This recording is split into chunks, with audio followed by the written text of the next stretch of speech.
Assalamualaikum warahmatullahi wabarakatuh. Jumpa lagi dan selamat datang kembali di channel Netra Kala.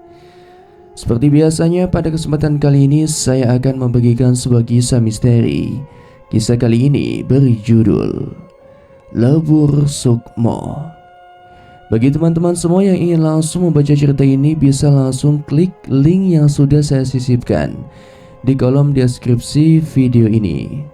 Namun sebelum saya lanjutkan ke inti ceritanya, bagi teman-teman yang belum subscribe, silakan bisa tekan tombol subscribe terlebih dahulu dan jangan lupa aktifkan lonceng notifikasinya agar tidak ketinggalan update video terbaru dari kami. Untuk itu langsung saja tanpa perlu berlama-lama lagi, kita langsung ke inti ceritanya.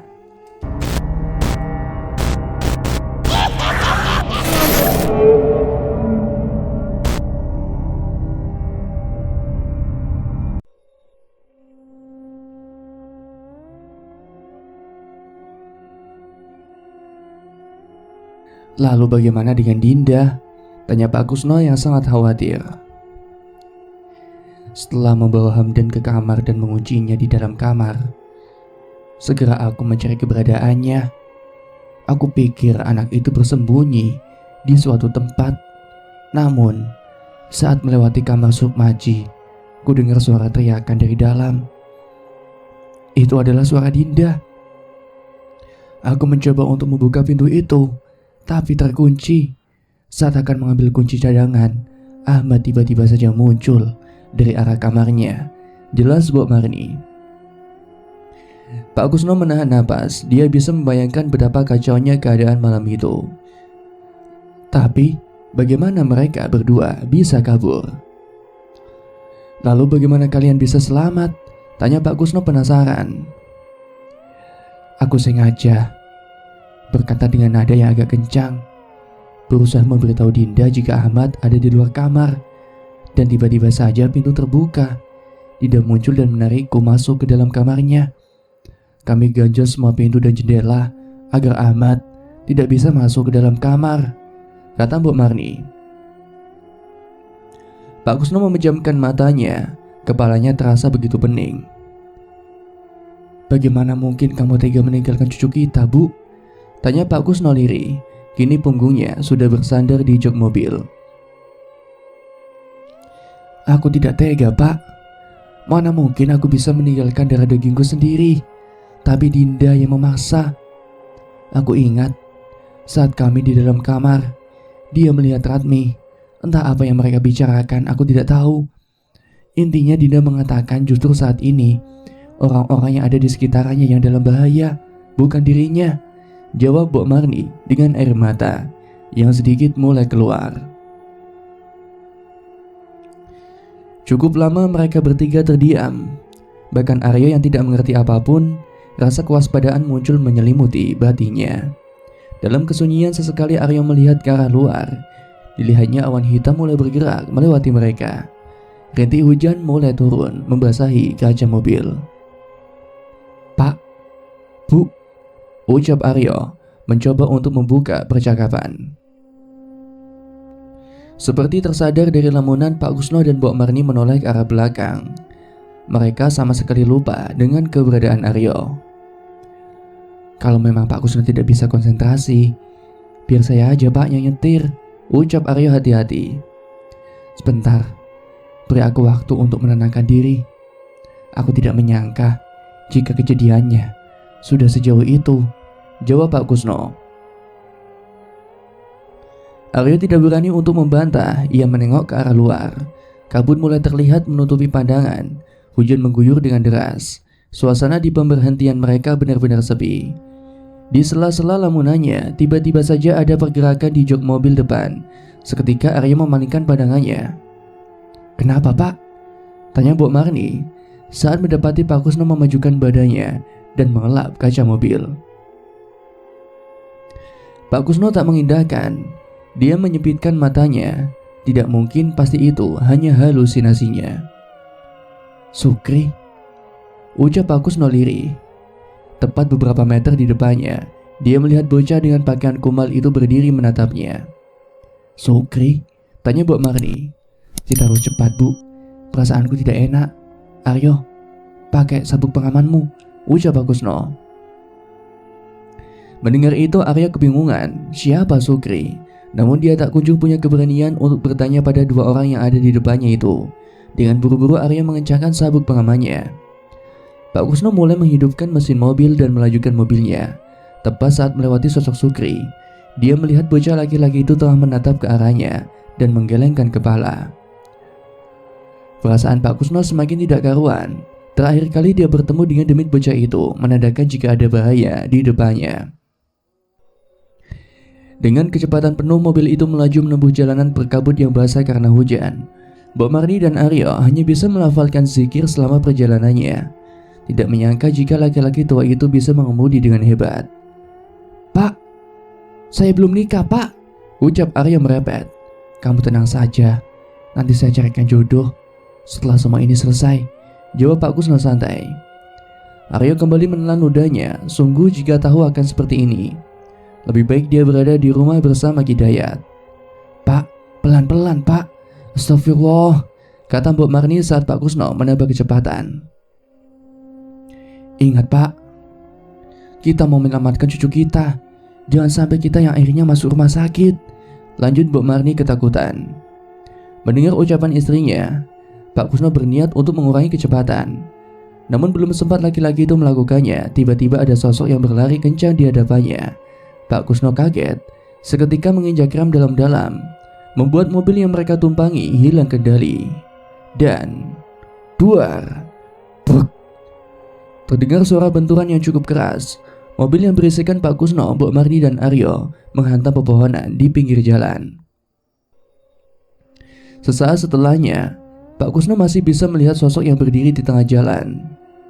"Ratmi," kata Pak Kusno terbata. Kemudian semuanya menjadi gelap.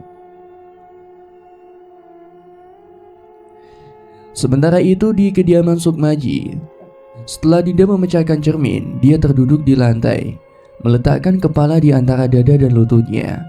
Tangisnya pecah tanpa suara. Ahmad mendekati anak sematawayangnya itu. Hatinya benar-benar hancur. "Du," ucapnya pelan sambil membelai rambut punggung Dinda. "Ayah obati luka kamu dulu ya," ucapnya kemudian berajak. Dinda tidak menggubris. Sesaat dia memandang Ahmad dan kembali membenamkan kepalanya. Tubuhnya benar-benar terasa lemas. Dia tidak punya tenaga untuk berkata apapun. Terdengar derap langkah kaki mendekat. Dinda merasakan ada yang menarik tangan kanannya lembut. "Kenapa kamu nekat seperti ini, Du?" kata Ahmad parau. Dinda masih tidak menjawab. Hanya sesekali terlihat menahan napas dan merintih lirih saat Ahmad sedang mengobati lukanya. "Ini diminum dulu," kata Ahmad sambil menyerahkan segelas air putih. Dinda mengambil gelas itu, dia langsung meminumnya. Ia heran bagaimana mungkin air putih bisa membuat dirinya kembali pulih. Seketika Dinda menggelengkan kepalanya pelan. "Yah, maafin Dinda," ucap Dinda yang langsung memeluk Ahmad. Ahmad membalas pelukan anaknya itu, membiarkannya meluapkan semua rasa sakit yang ada dalam batinnya. Setelah tenang, Ahmad segera minta Dinda untuk kembali ke kamar. Dia sudah menyingkirkan lemari yang menghalangi pintu kamar anaknya. "Sekarang kamu tidur, biar ayah yang membereskan semua ini. Kalau perlu obat tidur, biar ayah ambilkan," kata Ahmad. Namun Dinda menggeleng. Perlahan beranjak dari duduknya, ia mulai berjalan. Saat sampai di ambang pintu, ia menolehkan kepalanya. Tempat itu benar-benar terlihat sangat kacau. "Pak Hamdan bagaimana ya?" tanya Dinda parau. "Tidak perlu kamu pikirkan. Besok kita bawa dia ke rumah sakit. Malam ini tidak perlu memikirkan apapun. Beristirahatlah," kata Ahmad sambil menuntun Dinda yang masih tampak sempoyongan. "Terima kasih ya, sudah ada untuk Dinda," ucap Dinda saat mereka sudah ada di depan ranjang di kamarnya. "Kamu itu satu-satunya milik ayah. Justru ayah yang seharusnya berterima kasih ke kamu karena sudah hadir di dunia ini, Du," kata Ahmad. Sesaat Dinda melihat ke arah mata ayahnya. Seketika hatinya merasa perih. Matanya memanas, tenggorokannya terasa sakit. Tidak mau dilihat oleh Ahmad, Dinda segera memalingkan wajahnya. Namun Ahmad menahan dan kembali memeluknya dengan erat. "Kamu itu wanita kuat, Duk," ucapnya sambil melepaskan pelukannya dan segera berjalan keluar kamar. Pintu pun tertutup. Dinda tak lagi meminta Ahmad untuk mengurung diri di kamar. Baginya saat ini percuma saja. Sosok demit gila itu bisa melakukan apapun yang semaunya. Dengan sempoyongan, Dinda menjatuhkan tubuhnya di atas kasur. Seketika rasa nyaman itu mengalir ke tubuhnya. Matanya sungguh berat. Tanpa menunggu lama, dia langsung terlelap dalam mimpi. "Duk, bangun!" Terdengar suara Mbok Marni membangunkan Dinda. Dinda menggeliat. "Kenapa, Mbok?" tanya Dinda parau sambil mengerjapkan matanya. "Kok kenapa? Buruan bangun, sudah ditunggu itu," kata Mbok Marni. Dinda yang masih belum sadar sepenuhnya kembali menggeliat, meregangkan otot-ototnya yang kaku. Kemudian dia melihat ke arah jendela. Nampak sinar matahari sudah menembus masuk lewat celah lubang kayu, membuat matanya bisa menangkap debu-debu yang berterbangan. "Ya udah buruan," kata Mbok Marni sambil beranjak dari duduknya. Terkesiap, Dinda membuka matanya lebar-lebar. Kesadarannya datang dengan cepat, seolah menembus tulang tengkoraknya. "Mbok Marni?" tanya Dinda kaget dan langsung bangun dari tidurnya. "Ya, Nduk?" tanya Mbok Marni dari arah pintu. Dinda menggeleng, memastikan kalau apa yang dia lihat itu tidak salah. Mata yang masih kabur. Lantas ia langsung beranjak berjalan sempoyongan untuk menuju ke arah neneknya itu. "Ini beneran Mbok Marni?" tanya Dinda tidak percaya. "Ya emangnya siapa lagi, Nduk? Ngelindur ya kamu?" ucap Mbok Marni mengerutkan dahinya. Dinda memperhatikan wanita tua itu lebih dekat. Saat dia diam memastikan jika sosok Mbok Marni memang nyata adanya. Setelah yakin, ia langsung mendekapnya dengan pelukan. "Mbok kapan pulang?" tanya Dinda. "Kamu ngomong apa sih, Nduk?" kata Mbok Marni kebingungan. Dinda melepaskan pelukannya, memandang Mbok Marni keheranan. "Ya iya, Mbok. Kapan Mbok pulang dari Lebah Pati?" tanya Dinda lebih jelas. Mbok Marni mengerutkan dahinya, lalu mengusap kepala Dinda. "Kamu itu mimpi apa, Nduk? Dari kemarin itu si Mbok tidak pergi kemana-mana. Sudah sana mandi. Itu ditunggu," kata Mbok Marni yang langsung keluar ruangan. Dinda bingung dengan jawaban Mbok Marni. Meskipun merasa ada yang aneh, namun dia mencoba untuk mengabaikan itu semua. Lantas dia segera berjalan ke arah kamar mandi. Hingga saat melewati meja rias, tubuhnya terhenti. Ada sesuatu yang mengganjal di kepalanya. Meja rias dan kursi dengan bantalan kain masih ada di tempatnya. Cermin besar yang menempel di dinding juga terlihat normal. Saat Dinda tidak menemukan jawaban, dia hanya menggeleng dan kembali melangkah. 15 menit berlalu. Sejak tadi Dinda hanya duduk di atas kloset dengan pandangan menerawang. Dia masih berusaha mencari jawaban kenapa ada sesuatu yang mengganjal di hati dan pikirannya itu. Tok tok tok. Terdengar suara ketukan dari arah pintu. "Duk, buruan, udah ditunggu," kata Mbok Marni dari arah luar. "Iya, Mbok, sebentar," kata Dinda. Dengan buru-buru dia bangkit dan segera menghidupkan air. Setelah selesai mandi dan berpakaian, Dinda beranjak. Dia begitu penasaran karena sejak tadi terdengar banyak suara percakapan dari arah luar kamarnya.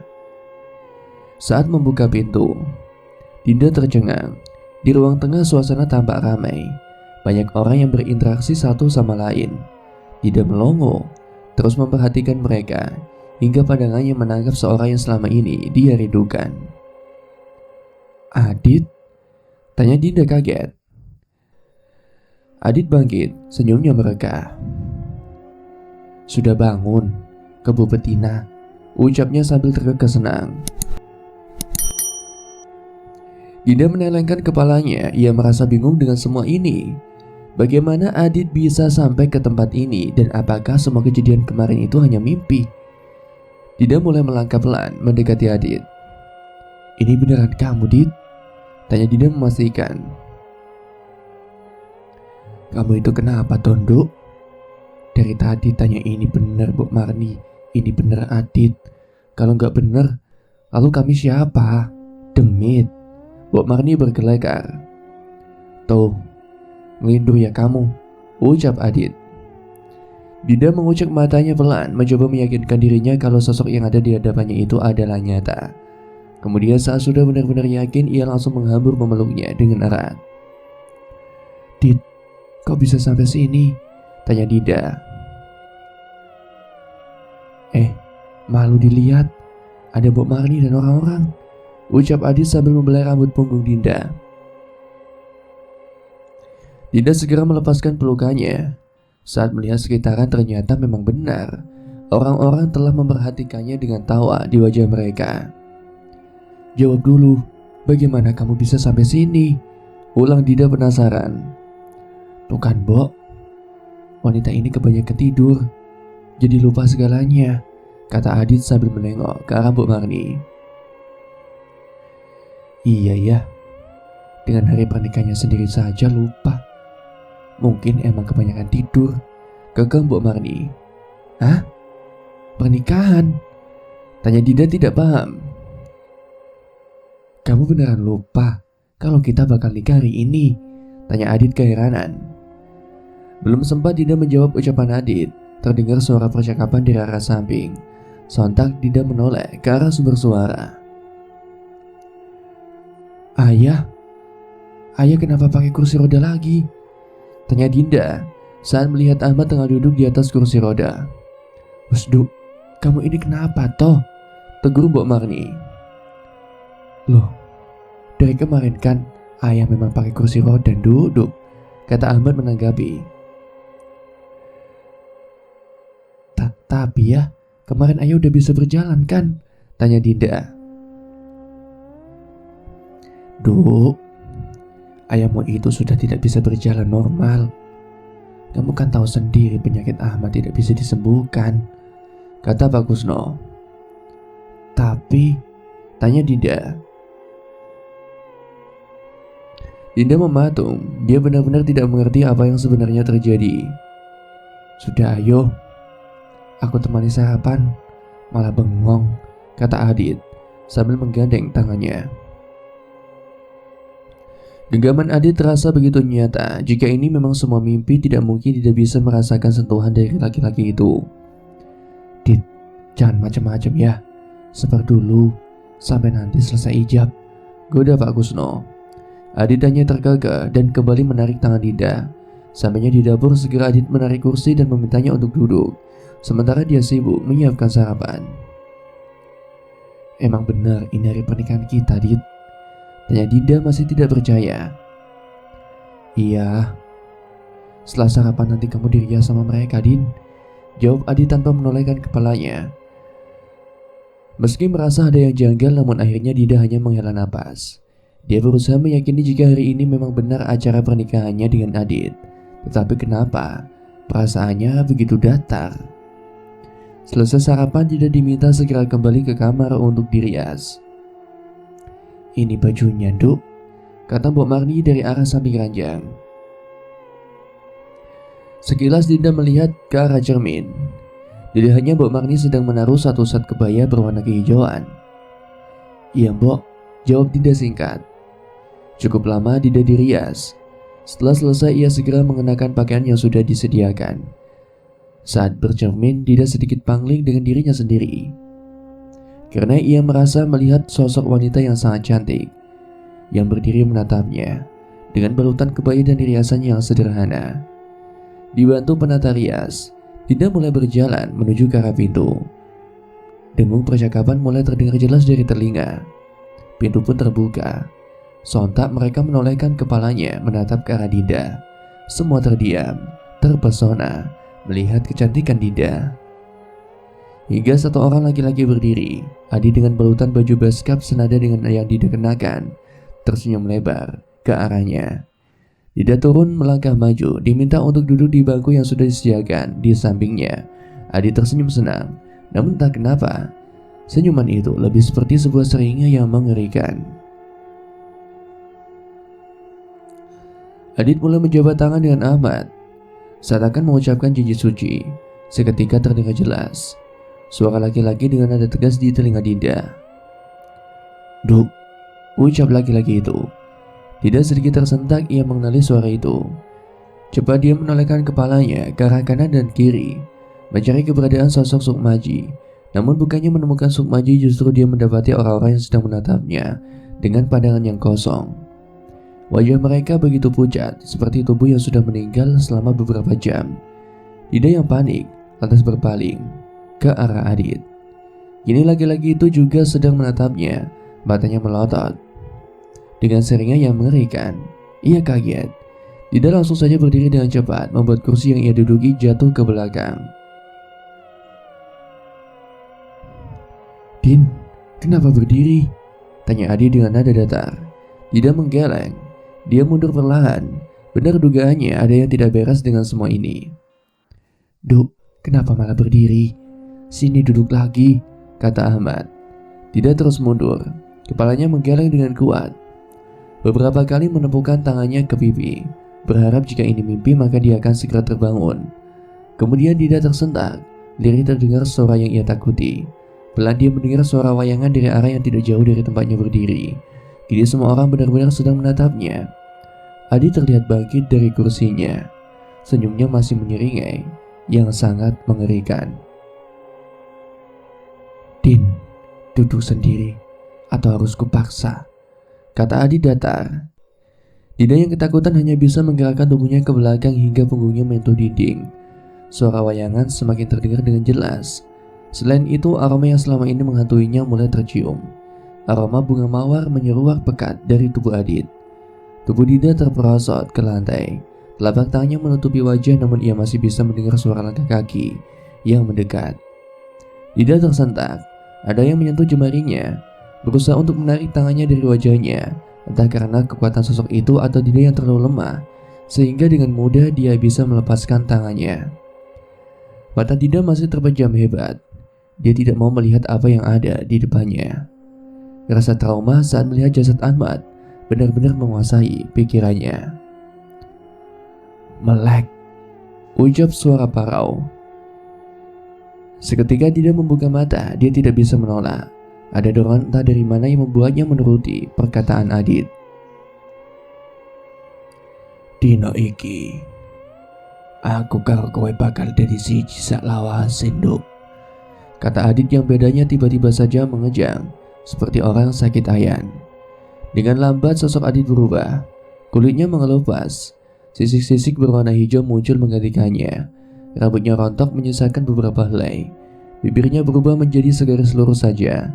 Tidak menjerit tertahan. Dengan jarak sedekat ini sosok Sengkolo kembali menampakkan wajahnya yang sangat mengerikan. "Din," terdengar suara dari arah samping. Dida tidak mau menoleh. Dia tahu itu suara ayahnya. Jauh lebih baik menatap sosok Sengkolo yang mengerikan ketimbang melihat jasad Ahmad yang digantung lagi. "Duk," terdengar suara Mbok Marni dan Pak Kusno, namun kali ini berasal dari sisi lainnya.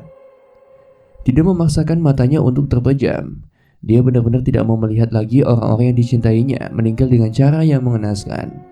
Suara-suara itu terus bermunculan berdengung saling bersahutan di kepalanya. Tak tahan akhirnya Dida membuka mata dan menoleh ke arah kanan.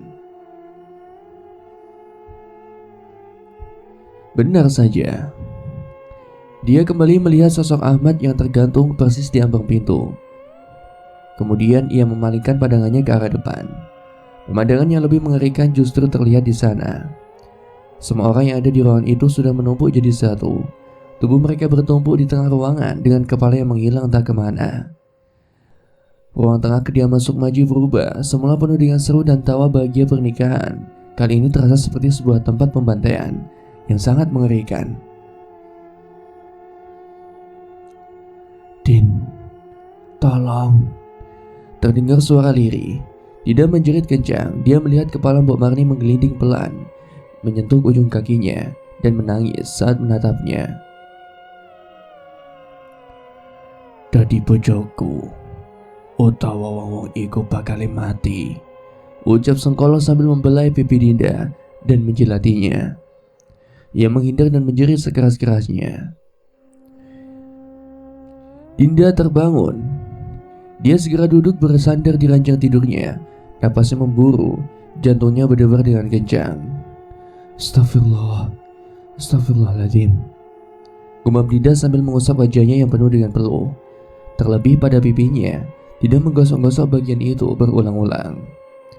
Rasa jijik yang memenuhi batinnya, namun bayangan kengerian yang ia lihat jauh menguasai hati dan pikirannya. "Apa memang harus begini?" kata Dinda. Dia benar-benar lelah dengan semua ini. Jika memang Sengkolo menginginkan dirinya, kenapa dia harus mengganggu dan menyiksa mentalnya seperti ini? "Kenapa kau tidak segera membunuhku saja?" bentak Dinda keras. Tiba-tiba terdengar suara tawa seram di sudut kamar. Dinda menoleh. Sosok Radmi berdiri di ujung ruangan, dan kali ini dia terlihat sedang bahagia. "Apalagi yang harus aku lakukan?" tanya Dinda pasrah. "Kusno ora bakal tekaning panggonan iki pas malam Selasa Kliwon. Nyawamu kang dadi taruhane," kata Radmi masih terkikik. Dinda merasa ada yang aneh, ada yang berbeda dengan sosok demit wanita ini. "Aku wis mecake pengilon kae, kaya dawuhmu. Menawa iku ora ana gunane, aku wis sumeleh," kata Dinda tersenyum kejut. Dia benar-benar muak dengan semua kejadian yang menimpanya ini. Akankah lebih baik jika dia menyerahkan diri saja kepada sosok Sengkolo? "Pecahke pengilon sing ana ning kamar Sukmaji lan Ahmad. Nganggo getih traya Sukmaji. Waktune dek maji maghrib," ucap Radmi menjelaskan. Dinda tercengang. Darah keturunan Sukmaji saat ini hanya dirinya dan Ahmad. Apakah dia harus mengambil darah ayahnya lantas ia gunakan untuk mengakhiri semuanya? Atau bagaimana? Berbagai pertanyaan berkecamuk di benaknya. Seketika bayangan Mbok Marni dan Pak Kusno melintas di pikirannya. Apa maksudnya? Kusno tidak akan sampai di tempat ini tepat saat malam Selasa Kliwon, pikir Dinda. Baru saja dia ingin bertanya pada demit itu, namun sosok itu sudah menghilang entah kemana. Dinda segera beranjak dari tempat tidurnya, berniat untuk meminjam ponsel pada Ahmad. Dia sudah tidak peduli apakah laki-laki itu masih dirasuki oleh Sengkolo atau tidak. Baginya saat ini menghubungi Pak Kusno atau Mbok Marni yang paling penting. Dinda sudah membuka pintu kamar Ahmad. Dia langsung masuk ke dalam kamar. Saat mencari keberadaan ayahnya, tak ia temukan sosoknya. Buru-buru Dinda berbalik. "Mungkin ayah sedang di kamar Pak Hamdan," kata Dinda. Benar saja. Saat membuka pintu dan melihat Ahmad sedang sibuk melakukan sesuatu di atas tubuh Hamdan. "Yah," panggil Dinda. Ahmad memutar badannya. Kini dengan jelas Dinda bisa melihat di tangan ayahnya sedang memegangi gunting dan kain kasa.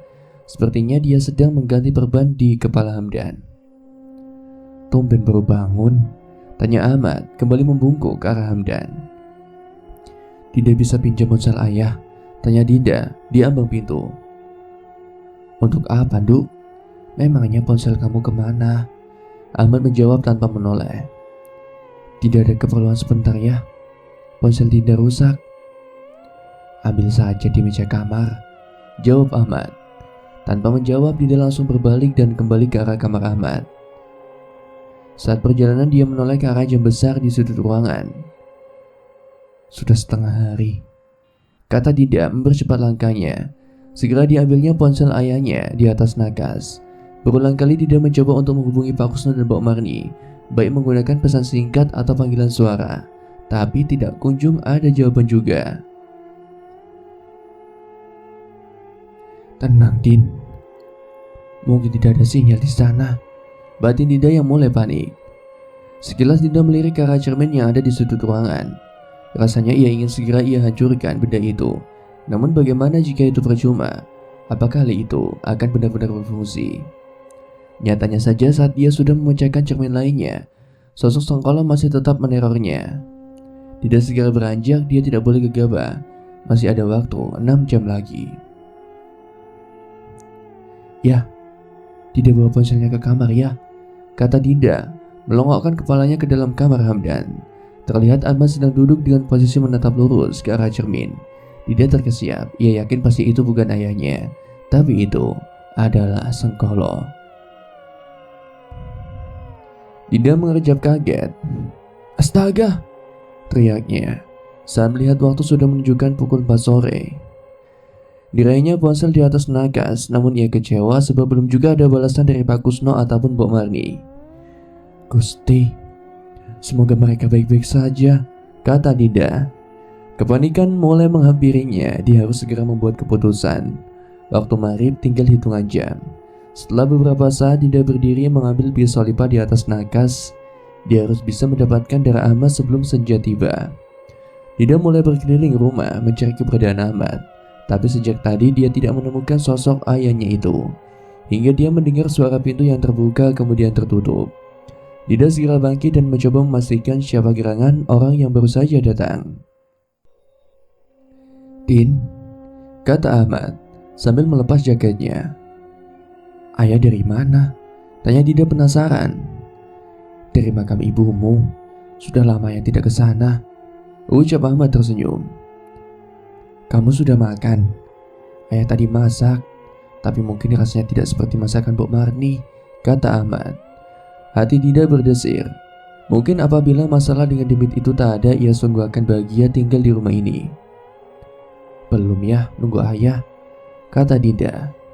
Ya udah yuk, kita makan sama-sama, ajak Ahmad yang sedang berjalan melewati anak perempuannya. Dinda mengikuti, dari belakang sedikit menjaga jarak dengan Ahmad. Dia harus selalu waspada jika Sengkolo tiba-tiba saja merasukinya. Duduk, biar ayah yang siapkan semuanya, ucap Ahmad yang sudah sibuk di depan rak piring. Tidak mengikuti ucapan ayahnya, segera dia duduk tapi pisau lipat dia taruh di kedua pahanya. Acara makan sore itu mungkin menjadi kegiatan paling normal yang Dinda akan lakukan bersama Ahmad sejak pertama kali ia masuk ke rumah ini. Ya, ada yang ingin Dinda sampaikan, ucap Dinda. Ahmad yang akan menyendok makanan kembali menaruhnya di atas piring dengan perlahan. Ada apa, Nduk? Mengenai kejadian semalam, tanya Ahmad. Dinda mengangguk. Iya ya, ada hubungannya dengan kejadian semalam, kata Dinda. Jadi apa yang terjadi semalam? Tanya Ahmad. Sebenarnya dia sudah penasaran tapi coba menahan untuk tidak kelewat batas. Tidak mau membuat anaknya itu semakin tertekan. Demit itu ya, kata Dinda mencoba menguatkan dirinya. Iya, desak Ahmad. Menghela napas akhirnya Dinda menceritakan apa yang terjadi. Mulai dari permintaan Ratmi untuk memecahkan semua cermin hingga Sengkolo yang memanipulasi indera penglihatan Dinda. Demit itu sedang berusaha untuk menyiksa mental Dinda ya, kata Dinda. Brengsek. Lalu sekarang di mana Pak Kusno dan Mbok Marni? Tanya Ahmad. Lembah Pati, ucap Dinda tidak berani menatap mata Ahmad. Lembah Pati? Tanya Ahmad kaget. Iya ya, Lembah Pati. Seharusnya mereka pulang hari ini, tapi sejak tadi mereka tidak bisa dihubungi, kata Dinda mulai kaget dan teringat dengan kakek neneknya. Kenapa kalian begitu nekat? Kenapa tidak ada yang memberitahuku? Ucap Ahmad kecewa. Kami takut ya, jika Sengkolo tahu, dia akan menghalangi upaya yang sedang dilakukan oleh Pak Kusno, kata Dinda berusaha menjelaskan. Ahmad menggeleng. Kamu tidak belajar, Din, dari kejadian sebelumnya.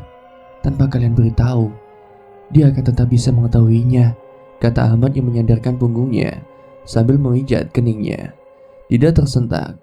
Ia baru menyadari itu semua. Benar perkataan ayahnya, Demit itu kemungkinan juga sudah mengetahui jika Pak Kusno dan Mbok Marni saat ini ada di Lembah Pati. Cukup lama mereka terdiam. Dinda melihat ayahnya memandang keluar. Tatapannya menerawang jauh. Ayah, panggil Dinda.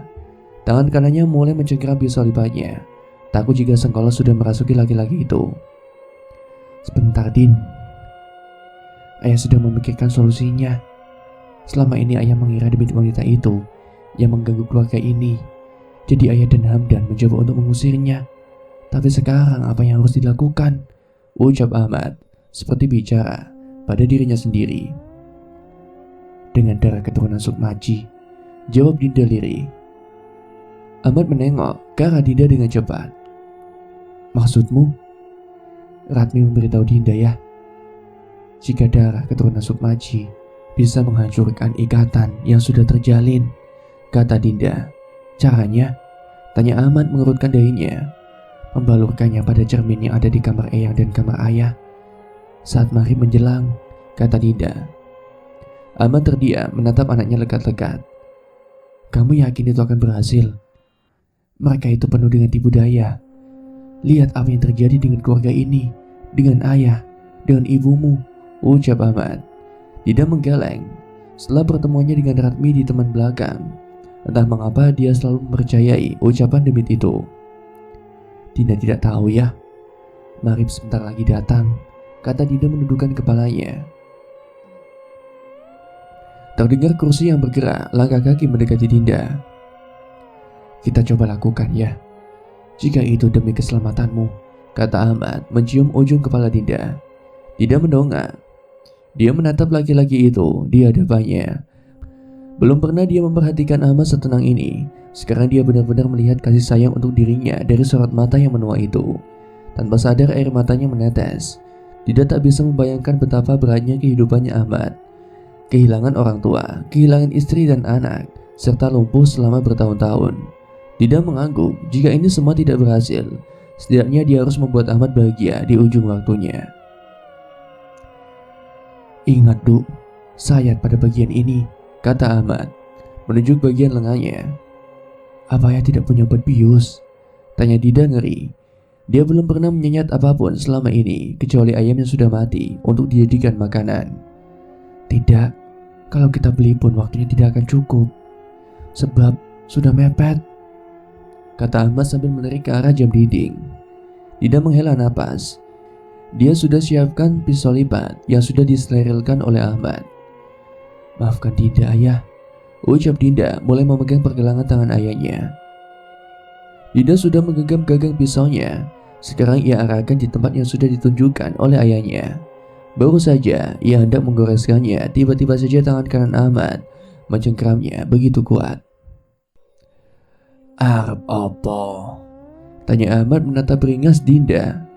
Dinda tersentak, mencoba menarik tangannya, namun cengkraman Ahmad yang dirasuki Senggolo benar-benar sangat kuat. Pisau lipat itu jatuh ke lantai. Ahmad segera mengambilnya dan melepaskan Dinda. Dinda buru-buru bergerak mundur menatap ke arah Ahmad tidak percaya. Bagaimana mungkin sosok itu kembali merasuki di waktu yang sudah semakin mendesak seperti ini. Aku wis ngenai waktu amrih kowe miwa, wong iki bisa ngatuk. Sadurunge sira tak gawa lunga, nanging madak arep dolanan maneh karo aku. Geram Senggolo dalam tubuh Ahmad. Utawa tak pateni wae, manungsa iki ning ngarepmu, ucap Ahmad sambil mengangkat pisau lipat di genggamannya dan menempelkan ujung runcingan di leher. Dinda menggeleng. Aku baik, sahut Dinda segera. Air matanya mulai membasahi pelupuknya. Ahmad menyeringai, kemudian mendekati Dinda. Nah, ngono kan kepenak Cak Ayu, jawabnya.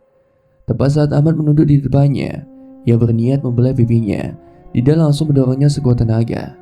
Saat Ahmad tersungkur ke lantai, Dinda menerjang, mengambil pisau lipat yang ada di tangan Ahmad dan mencoba untuk menorehkan luka di tangan laki-laki itu. Ahmad memberontak, namun wajahnya menyeringai, seolah menikmati permainan yang dilakukan oleh Dinda. Dengan sekali sentak dari Ahmad, Dinda langsung terjatuh ke samping. Ahmad yang masih dikendalikan oleh Senggolo seketika berdiri dan menjambak rambut Dinda, menyeretnya keluar kamar. Ayah sadar ya, jangan mau dikendalikan iblis jahanam itu, teriak Dinda. Percuma, bengok sak kencengmu, nganti ya telakmu garing, wong iki ora bakal tangi, ucapnya sambil tertawa mengejek. Dida mencoba melawan tapi rasa sakit di kepalanya membuatnya mau tak mau mengikuti kemana makhluk itu melangkah. Pintu kamar Sukmaji terbuka. Senggolo yang ada di tubuh Ahmad membawanya masuk ke dalam kamar itu. Pecah ke pengilon iku. Dida menggeleng. Dia tahu jika dia memecahkan tanpa membalukan darah milik Ahmad dan dirinya, Senggolo akan terbebas untuk selama-lamanya. Oh gelem, bentak Senggolo. Dida tetap menggelengkan kepalanya. Melihat penolakan itu, Ahmad melepaskan cengkramannya di rambut Dinda. Dida yang menyadari itu ingin bergerak menjauh, namun dengan sigap Ahmad segera mencekiknya dan mendorong keras hingga punggungnya menabrak ranjang dengan keras. Suara Dida tercekat tak bisa bernapas. Wis pancen kudu tak rampung ke kabeh saiki, kata Senggolo. Mata Dida mulai berair, berusaha menggapai apapun di sekitarnya, tapi sia-sia. Tak ada benda yang bisa digunakan untuk membantu melawan sosok iblis di depannya. Kepala Dida mulai terasa berat, pandangan matanya kabur, napasnya benar-benar terhenti. Dia sudah pasrah jika harus mati saat ini. Piar! Terdengar suara porselan yang dilempar keras di depan Dida, mengenai belakang Ahmad. Cekikannya mengendur. Seketika Dida terbatuk. Bagus noh, ucap Dinda lirih dengan pandangan yang masih kabur. Kamu tidak apa-apa Din, kata laki-laki itu. Dida mencoba menghela napas dalam-dalam dan mengaturnya lebih teratur. Dadanya terasa sakit. Sesekali tangannya meraba leher untuk sedikit mengurangi rasa sakit yang tertinggal. Pak Hamdan, tanya Dida kaget saat pandangannya sudah mulai jelas. Ayo kita pergi. Biarkan saja dia di sana. Kita cari bantuan, ucap Hamdan lemah sambil mencoba membantu Dinda berdiri. Dida mematuhinya. Segera bangkit berdiri. Sekilas dia melihat darah mengalir dari arah belakang kepala Ahmad. Seketika Hamdan menuntunnya. Tiba-tiba saja ada tangan yang muncul dari sisi kanan dan kiri lehernya. Dida yang kaget mencoba untuk menarik laki-laki itu, namun gerakannya kalah cepat. Tangan bersisik itu seketika memutar kepala Hamdan. Dan Dida menjerit sekencangnya. Tangannya mendekap mulut, tanpa sadar dia mundur hingga terjatuh ke lantai. Sekarang tubuh Hamdan dengan posisi mengarah kepadanya, namun kepalanya berlawanan arah.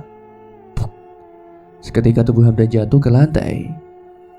Wes tak omongi, ojo macem-macem karo aku. Terdengar suara menggema di sekeliling Dinda. Masih dengan posisi terisak, Dinda berdiri. Tanpa berpikir panjang, dia langsung mengoleskan kedua telapak tangannya dengan darah Ahmad yang sudah mulai menggenang di lantai. Sempoyongan Dinda berjalan ke arah cermin di sudut ruangan. Kowe antep, bakal ngelakoni kowe. Terdengar lagi suara Senggolo yang bergaung di telinga Dinda. Dia sudah gelap mata. Setelah berlari, dia segera mengoleskan darah ayahnya dan menghantamkan kepala tangan kanannya itu ke arah cermin. Dan cermin itu pun pecah. Benturan itu membuat kaca pecah dan kepingnya berserakan di lantai. Jahanam, kau Senggolo, umpat Dinda penuh marah. Dengan amarah yang memuncak, dia usapkan lagi tangannya ke darah yang ada di sekitar Ahmad. Lalu dia keluar menuju kamar ayahnya. Dia merasa ada yang aneh. Kenapa Senggolo tak menghentikannya? Padahal saat dia berusaha memecahkan cermin kemarin, demit itu sampai hampir membunuhnya. Karena hati Dinda sedang tersulut amarah, Dinda tidak begitu peduli. Tujuannya saat ini adalah cermin yang ada di kamar Ahmad. Sesampainya di sana, dia langsung berjalan ke arah cermin. Pisan maneh, kowe yakin bakal ngelakoni kowe? Terdengar lagi suara Senggolo yang bergaul di telinga Dinda. Mati yo mati, kowe pancen ngarapatiku, ucap Dinda datar, namun matanya nyalang penuh amarah. Tidak mempedulikan semuanya. Dinda pun segera membalurkan darah di telapak tangannya ke cermin itu dan segera memecahkannya. Menghela napas karena merasa semua sudah selesai, Dinda segera berjalan ke kamar Sukmaji. Dia segera menghampiri Ahmad. Sekilas ia melihat tubuh Hamdan. Dinda merasakan nyeri di dadanya. Tak menyangka jika hidup laki-laki itu berakhir di tangan Senggolo. Ayah, bangun ya, panggil Dinda parau sambil mencoba mengecek denyut nadi dan napas Ahmad. Dinda benar-benar khawatir. Banyak darah keluar dari belakang kepalanya. Duk, apa yang terjadi, Duk? ucap Ahmad sambil mengerang, mulai membuka matanya perlahan. Ayo pergi ya dari tempat ini, kata Dinda mencoba untuk membopong Ahmad dan melingkarkan lengan laki-laki itu di pundaknya. Hamdan, kata Ahmad pelan saat melihat kondisi temannya itu yang begitu mengenaskan. Ayo ya, pinta Dinda saat melihat Ahmad kembali merosot ke lantai. Ahmad menangis sesenggukan.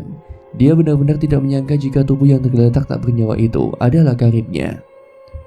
Kenapa bisa begini? Tanya Ahmad. Nanti Dinda ceritakan. Sekarang kita keluar dulu dari rumah ini, desak Dinda. Ahmad terlihat menguatkan diri. Kemudian dia berusaha untuk berdiri. Dinda mencoba untuk membopong ayahnya lagi. Mereka berdua mulai berjalan. Dinda agak kepayahan saat menuntun Ahmad. Ditengoknya langit-langit luar sudah gelap.